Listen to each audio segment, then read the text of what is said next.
먼저 지난 시간까지 우리가 이제 인과기인에 관한 이야기를 했습니다. 인과기인은 이제 우리가 타인의 행동을, 다시 규정하면 타인의 행동을 어떻게 해석할 것인가, 혹은 어떤 사회의 현상을 어떻게 해석할 것인가, 뭐 이렇게도 이야기할 수 있는 것이죠. 그래서 이 인과기인에서 이제 지난 시간에 말씀드렸던 것이 이제 할인의 법칙,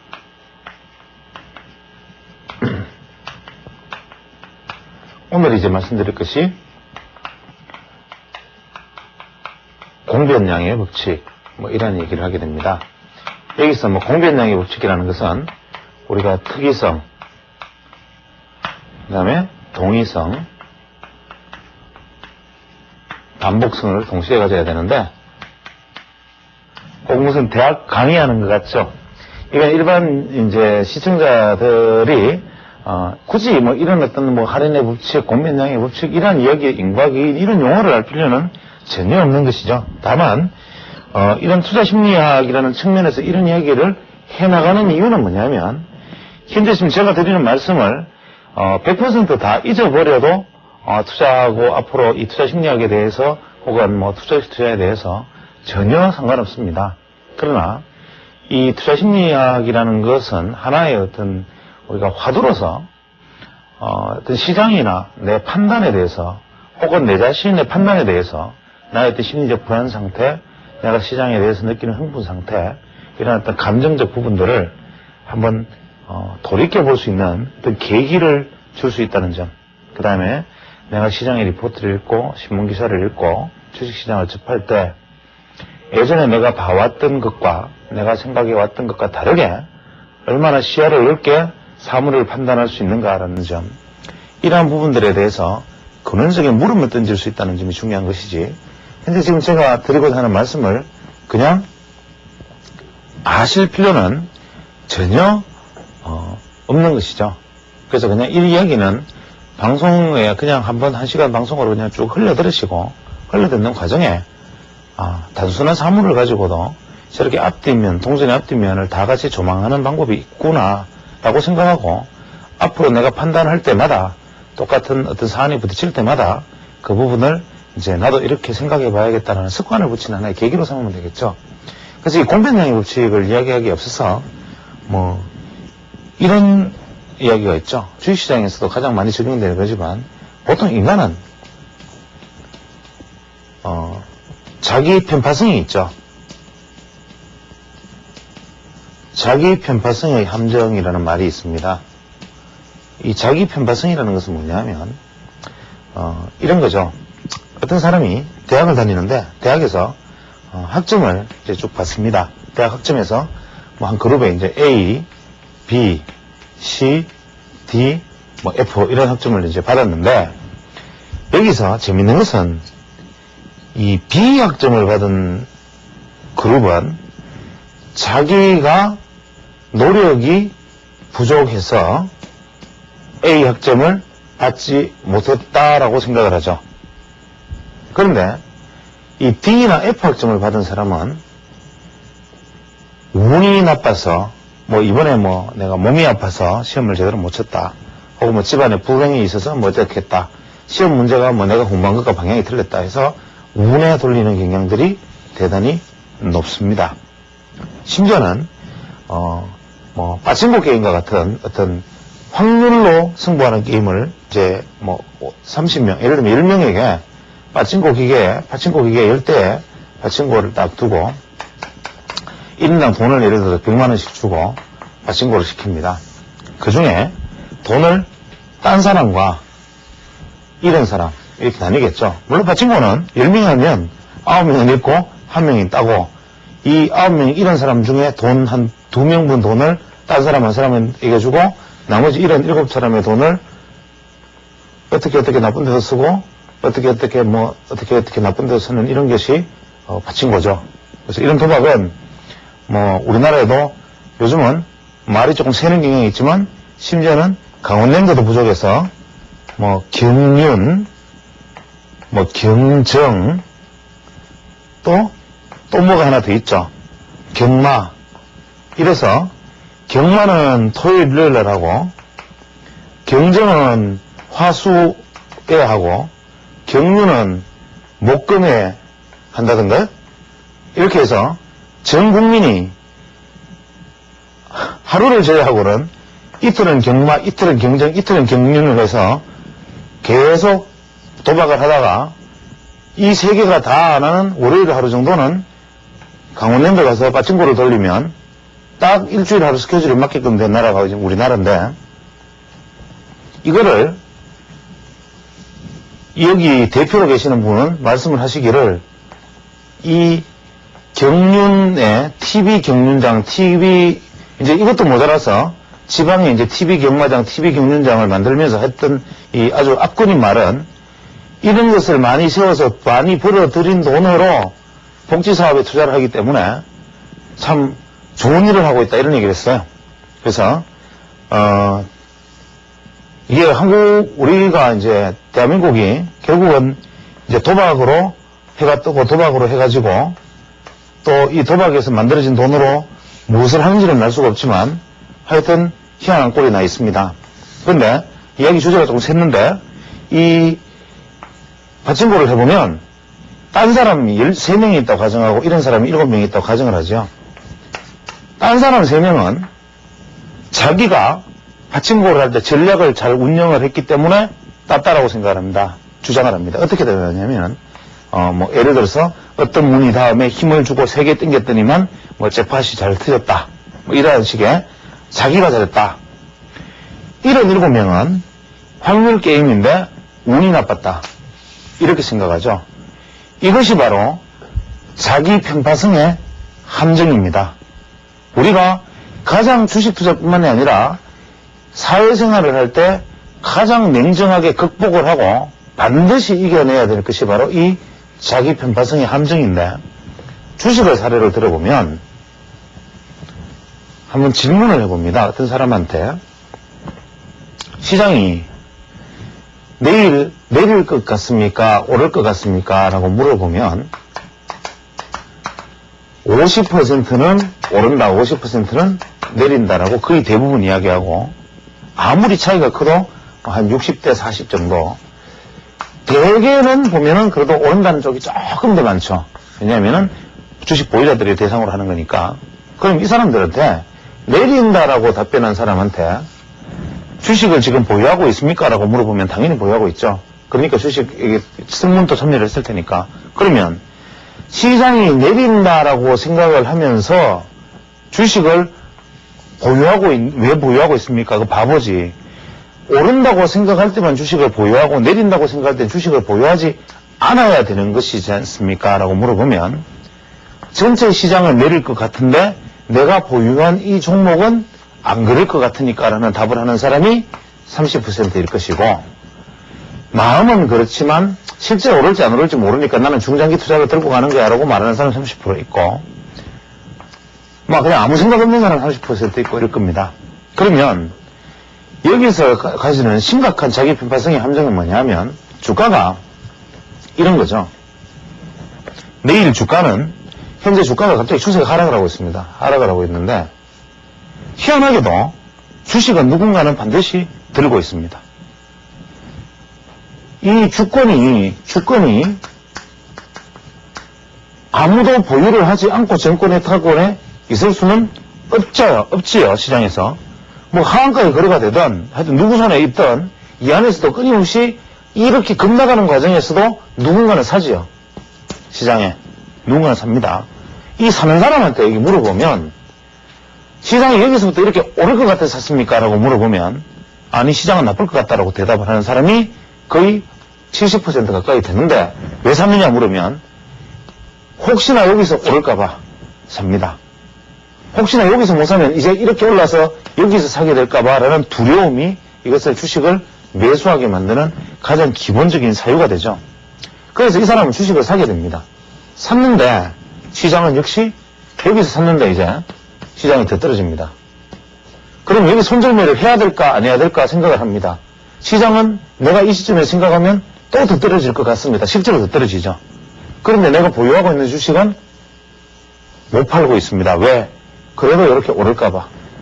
이렇게 되면 떨어질 것이라는 예측을 가지고 있는 사람이 주식을 보유하고 있음으로써 떨어질 것이라는 예측과 주식을 보유하고 있다는 이 행동 간의 불일치, 즉 부조화가 점점 커지게 되죠.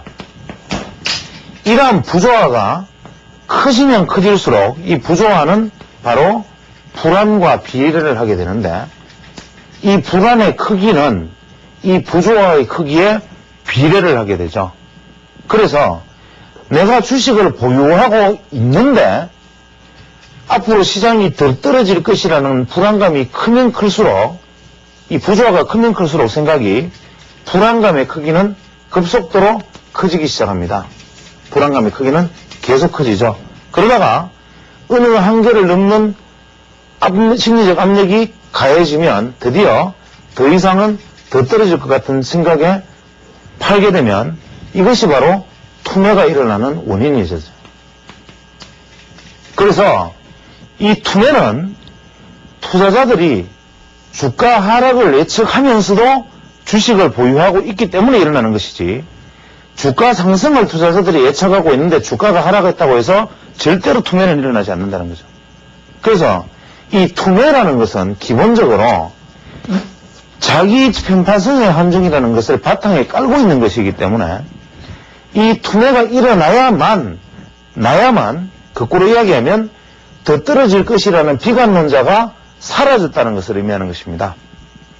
잘 생각해보면 주식을 보유는 하되 떨어질 것으로 예측하는 사람, 이 사람이 바로 부조화를 겪는 사람이고, 이 사람들의 불안이 투매를 유발하기 때문에 투매가 유발되지 않으면 시장이 떨어질까봐 불안해하는 사람들, 주식을 보유하고는 있어도 혹시나 또 떨어질까, 혹시나 내일 떨어질까, 상승에 대한 확신을 가지지 못하고 이 지상은 분명히 보유하고 있으면 상승을 할 것이라는 확신을 가지고 있어야 분명한데, 이 지상은 보유를 하고 있음으로써 하락할까봐 두려워하는 사람들, 하락할까 두려워하면 주식을 가지고 있지 않아야 됩니다.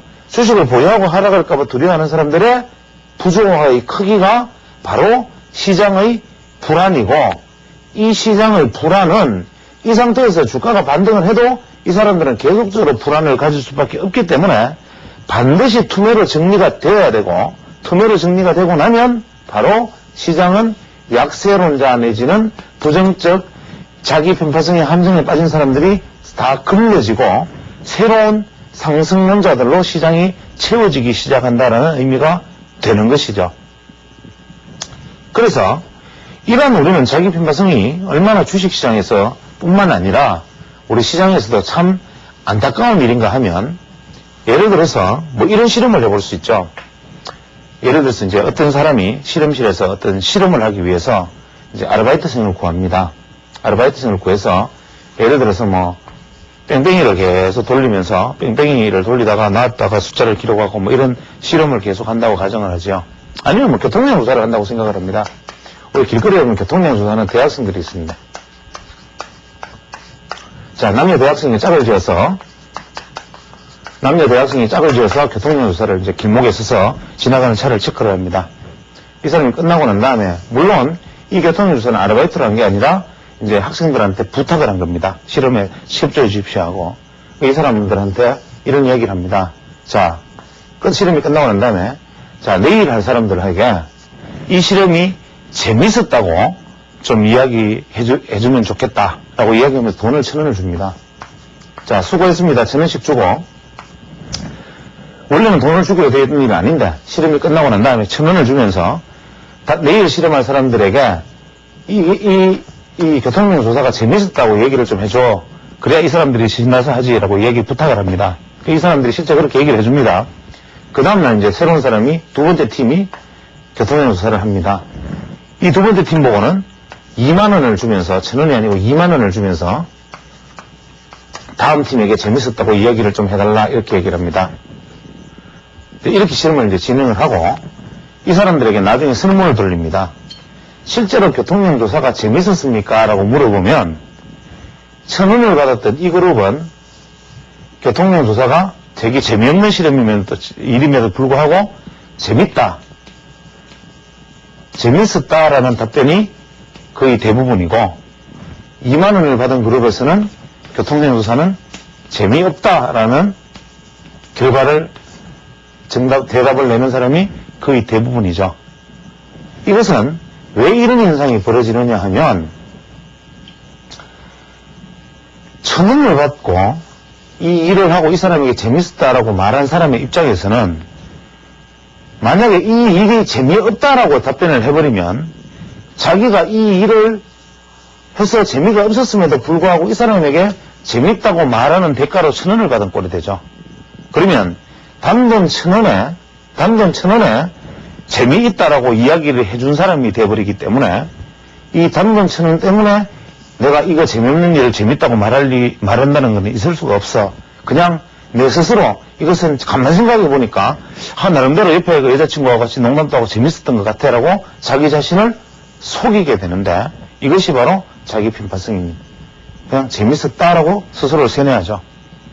두 번째 그룹은 2만 원이라는 큰 돈을 받았기 때문에 2만 원 돈을 주고 받고 재밌었다고 말해준 것은 2만 원이면 내가 고생을 해도 충분한 대가를 받았으니까 그냥 실제로 재미없는 것은 재미없다라고 말해도 상관이 없기 때문에 재미없다라고 말을 해버립니다.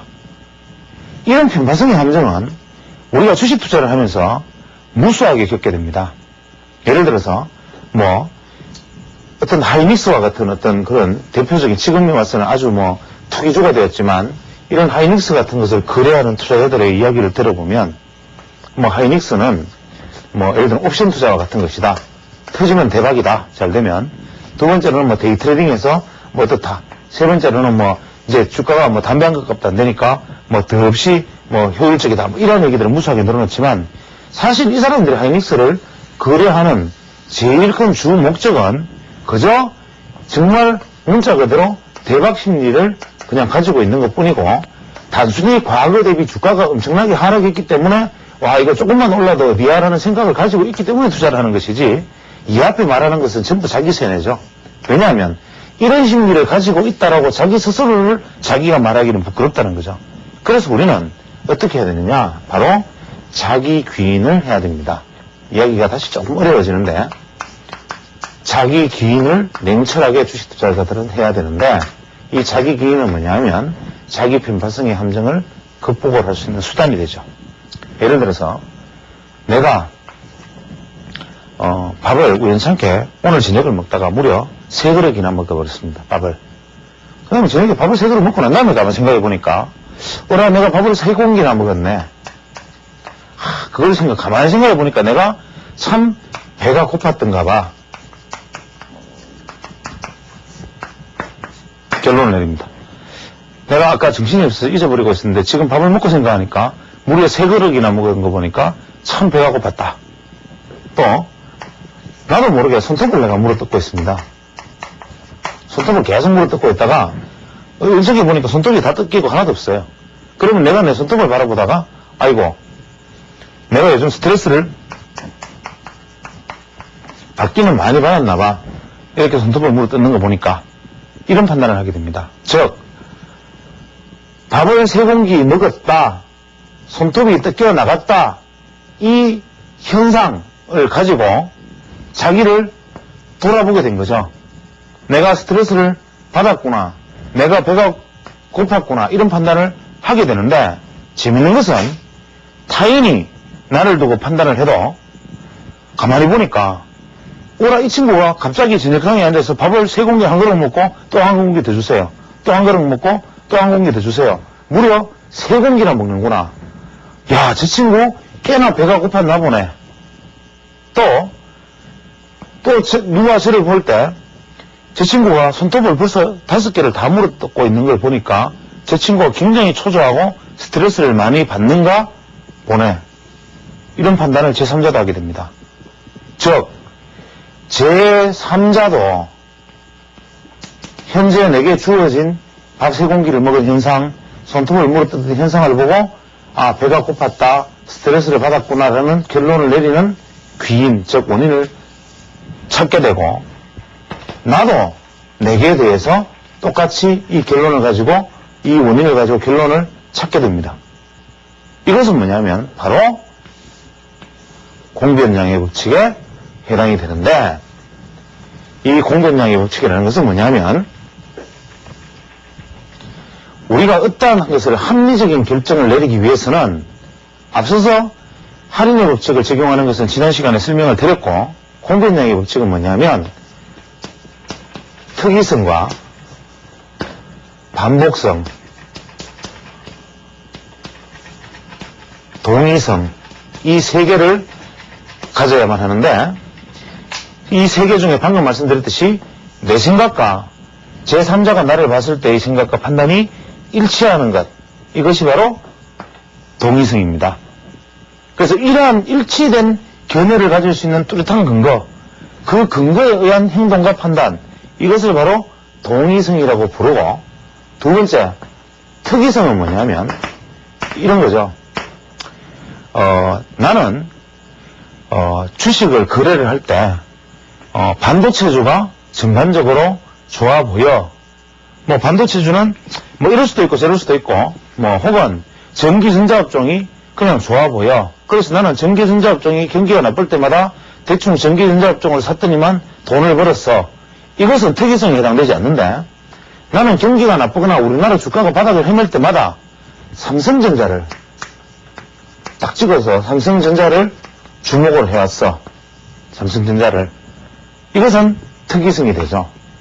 또 반복성이라는 것은 뭐냐면, 우연찮게 한번 삼성전자를 사서 재미를 봤다가 아니라 과거 주가의 바닥 시기마다 나는 그때 삼성전자를 사서 재미를 봤어. 반복성. 그 다음에 이 친구가 진짜로 보니까 삼성전자를 경기가 나쁘기만 하면 삼성전자를 사고 그것은 결과가 좋은 것으로 이어지더라는 동의를 받는다면 동의성. 이 3자를 동시에 충족하게 되기 때문에 우리는 결론을 이렇게 내립니다. 이 시점에서 나는 결론을 대저 우리 주가가 어떤 하나의 의미 있는 바닥을 형성할 때 삼성전자를 사는 것만큼 안전하고 좋은 투자는 없더라 라는 나의 확실한 공변량의 법칙에 따른 결론을 내가 내리게 되고,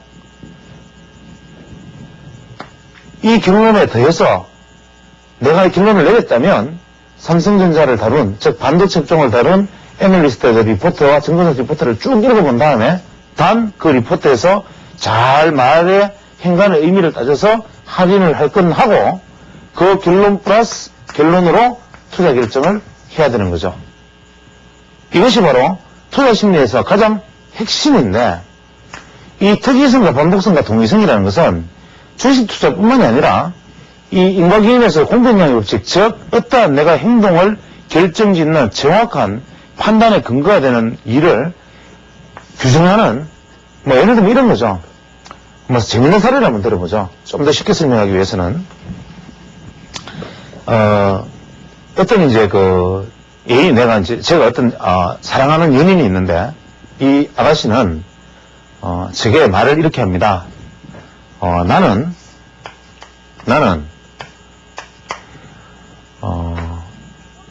A라는 중국 음식점에 가서 밥을 먹으면, 밥을 먹을 때마다, A라는 밥을 먹을 때마다 참 만족하고 맛있었어. 근데 친구들도 그렇게 말을 하더군. 이게 바로 이 세 가지 조건을 완벽하게 갖추고 있는 겁니다. 즉, 나는 여러 많은 중국 음식점 중에서 A라는 중국 음식점이라는 특이성, 왜 이게 존재하지 않는다면 거기서 짜장면을 시켜 먹었는데, 예를 들어 이 사람이 원래 짜장면을 아무거나 다 좋아해서 짜장면을 보면 다 맛있는 사람이라면, 이 사람은 원래 짜장면을 아무거나 먹으면 맛있으니까 이 문제에서는 지금 아무런 의미가 없는 말이 돼버리죠. 그래서 짜장면을 원래 좋아하는 사람이 아니고 A 중국집의 짜장면을 먹을 때마다 라는 특이성을 일단 가져야 되고, A 중국집에라는 특이성을 가져야 되고, 그 다음에 한 번 A라는 중국 음식점에 먹었는데 짜장면이 맛있었는데 그때는 이 사람이 특별히 배가 고팠기 때문에 그럴 수도 있는 일이죠. 우연찮게 배가 고플 때 먹어서 되게 맛있다고 느껴져서 내한테 말을 했지만, 나는 가만히 들어보고, 야, 이 친구가 비록 내 연인이지만 그 당시에 자기가 배가 고파서 맛있다고 하는 것이지 실제 배가 고팠던 것은 아닐 것이야. 그러니까 지금같이 짜장면을 같이 먹으러 그 집에 또 가는 것은 돈 낭비야. 이렇게 현명하게 판단을 해야 되는데 그것을 하는 두 번째 방법은 뭐냐면 먹을 때마다 반복성. 즉 A라는 중국 음식점에서 배고플 때 한번 먹은 게 아니고 나는 먹을 때마다 맛이 있었다라는 반복성이 있어야 되고 세 번째로는 나만 먹을 때마다 맛있는 게 아니고 나와 같이 간 친구들도 맛있다고 그렇게 이 집에 먹으니까 맛있다고 말을 했으라는 동의성을 갖추는 것. 이것이 바로 우리가 인과기인에서 인간의 행동에서 가장 행동의 오류를 즉 우리가 부조화를 경험하지 않고 가장 합리적인 판단을 내릴 수 있는 원인이 될 수 있는 어떤 중요한 모태가 됩니다. 그래서 우리가 투자 결정을 하거나 어떠한 주식에 대한 어떤 의사 결정을 하거나 아니면 시장에 대한 참여 혹은 선물에서 매수 매도의 의견을 결정을 지으려면 반드시 특이성에 입각해서 과거에 내가 어떤 자료 속에서 어떤 특정 움직임에 대한 어떤 뚜렷한 어떤 확신과 존재와 자료, 그 다음에 기술적 분석이 마찬가지죠. 이런 하락각에서는 반드시 조정 없이 돌파해야 한다. 이러한 어떤 특이적 상황. 한 번만 그랬던 것이 아니라 예전에도 어떤 종목도 이때는 반등을 하고 이때에서 돌파하니까 반등을 하더라는 반복성.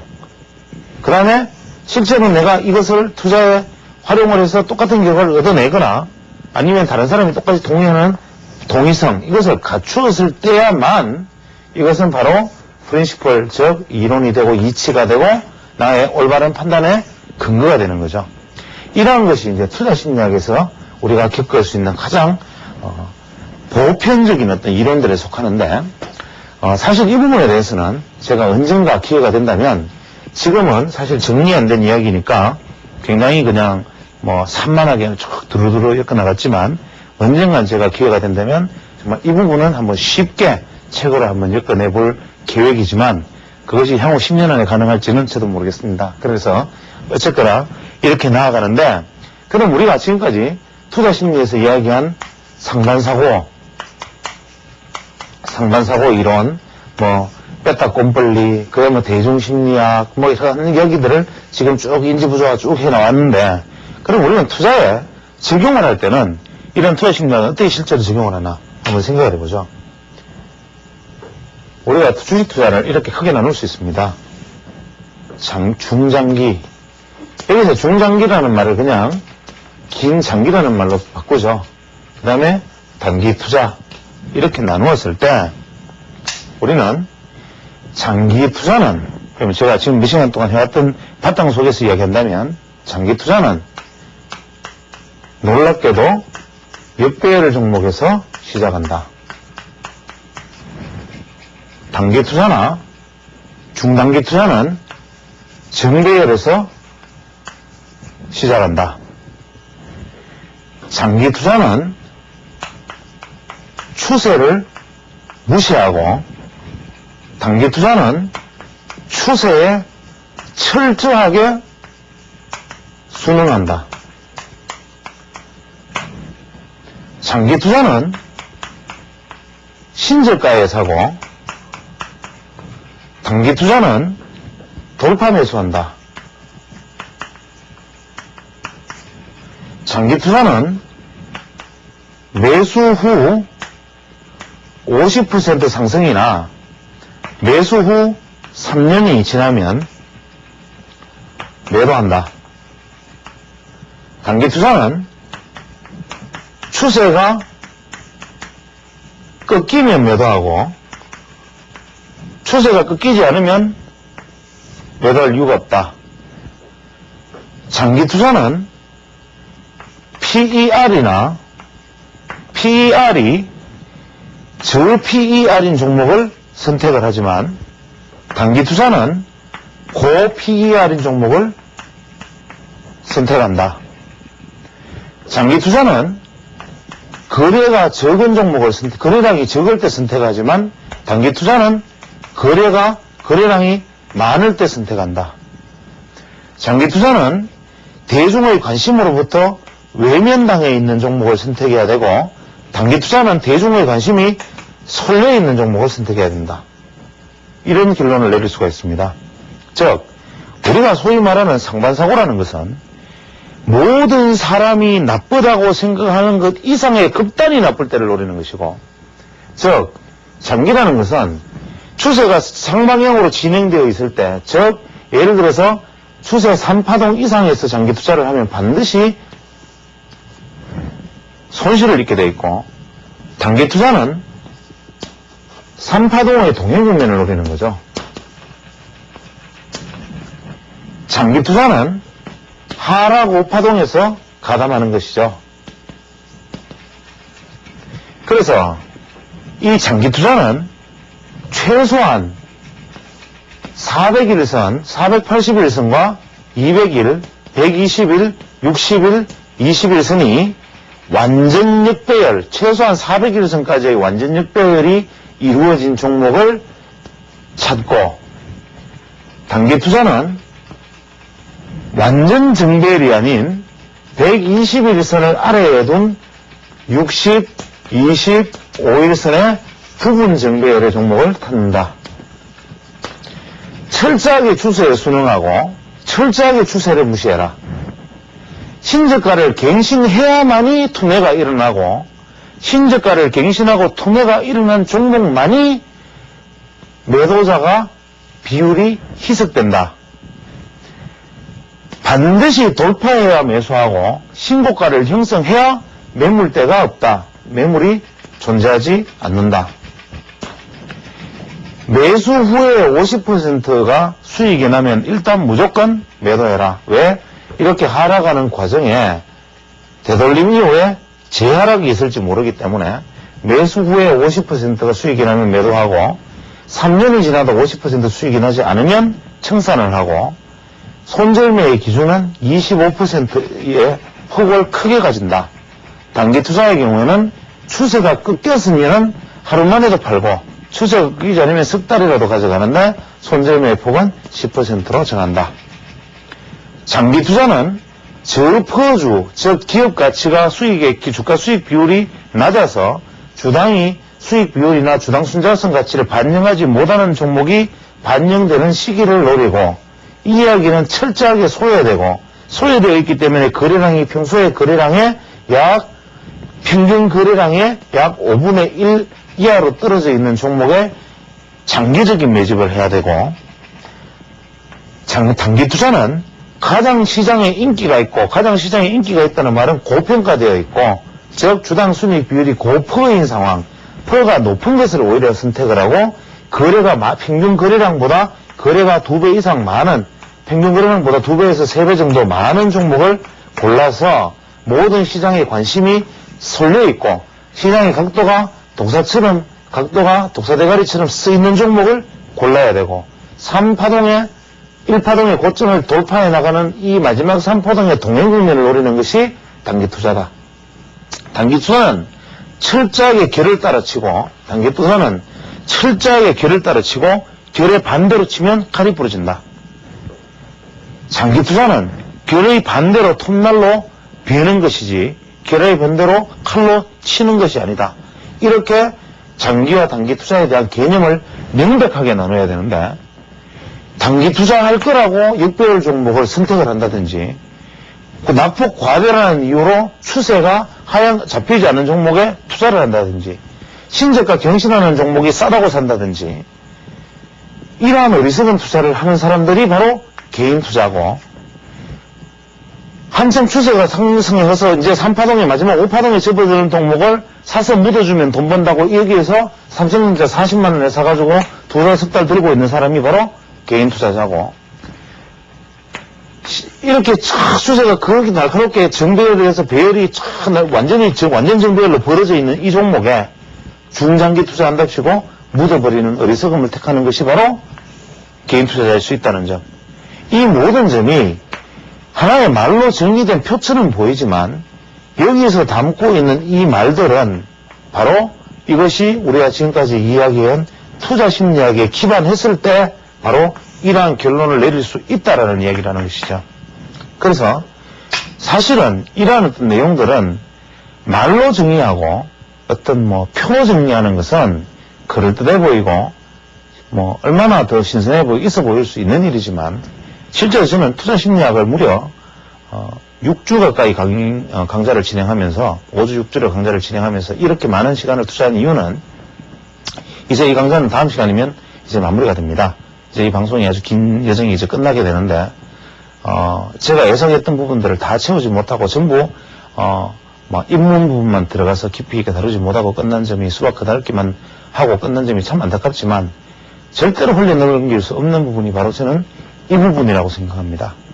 여러분은 실제로 투자에서는 도움이 되지 않는 부분이라고 생각할 수 있지만 제가 단 한 가지 자부할 수 있는 것은 이 앞에 지난 1년간 해왔던 이야기들은 제 아닌 어느 누군가 언젠가는 더 좋은 이야기를 들려줄 많은 훌륭한 사람들이 많을 거라고 생각하지만 제가 투자 심리학에 대해서 강좌하는 이 시간은 강좌의 내용을 떠나서 이런 식으로 생각해 볼 수 있는 기회를 아마 갖기가 쉽지 않다는 점에서 제가 일부러 대단한 의미를 가지고 시간을 할애했다는 점에 대해서 비록 재미없거나 실제적인 어떤 도움은 되지 않는 내용이라 하더라도 시장을 생각하는 어떤 새로운 눈 혹은 시장을 보는 다른 눈이라는 관점에서 이 부분에 대해서 제 뜻을 이 중에 몇 분이라도 깊이 이해를 하셔서 주식시장을 보는 어떤 가치 판단의 잣대를 내가 평소에 가지고 다니는 이런 자가 아닌 어떤 새로운 잣대와 새로운 시각으로 볼 수 있는 어떤 그러한 기회가 되어줬으면 하는 바람이